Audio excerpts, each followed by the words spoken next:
All right, NBA today total play. We're going to look at Chicago versus Orlando. We're going to back under the total here at 200.5. I think we're going to see a better defensive battle than people anticipate. Quick recap of yesterday. We were 0-2 on the day. We lost with New Orleans against Golden State. Wow, Golden State off a back-to-back just played a great second half. New Orleans just could not keep up with them.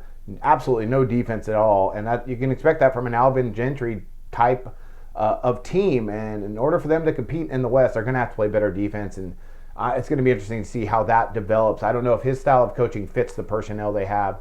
We're just going to have to see how it works going forward. Our other play, we had Memphis under 91.5. It ended up at 192.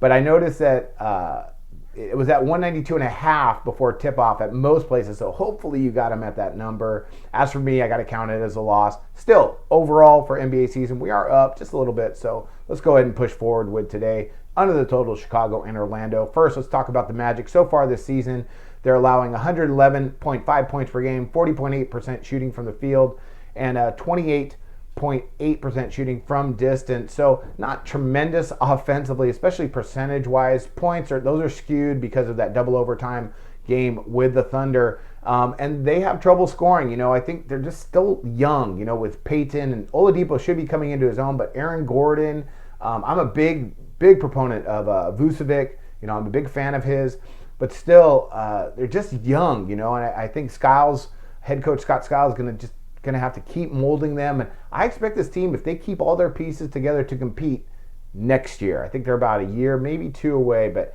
they got some good players. Still, they're just not very efficient on the offensive end. They're going to struggle tonight against a good defensive team in Chicago, even though Thibodeau is not there. Defensively, Orlando, so far they're allowing on the year 113.5 points per game, 42.8% shooting from the field, and 27.3% shooting from distance. Not bad numbers percentage-wise. Again, the points are skewed a little bit because of that double overtime action.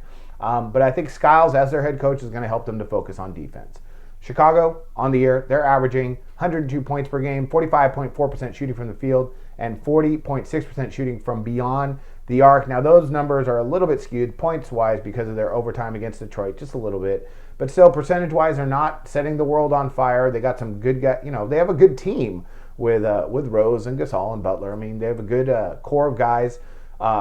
I don't think they're anywhere near an offensive juggernaut, though, so I look for Orlando to go ahead and make enough stops to keep us under this total. Defensively, Chicago, that's still their foundation. So far, they're allowing 97.7 points per game, 39.9% shooting from the field, and 22.7% shooting from beyond the arc. Those percentages are some of the best in the league as far as from the field, allowed from the field, and allowed from beyond the arc. They're a good defensive team. They haven't forgot their defensive concepts just because they have a new coach, because they have the same personnel. And I expect Orlando to struggle a little bit scoring tonight. So I like under the total here, 200.5. I think it's going to be a decent defensive battle with Chicago most likely getting the win here.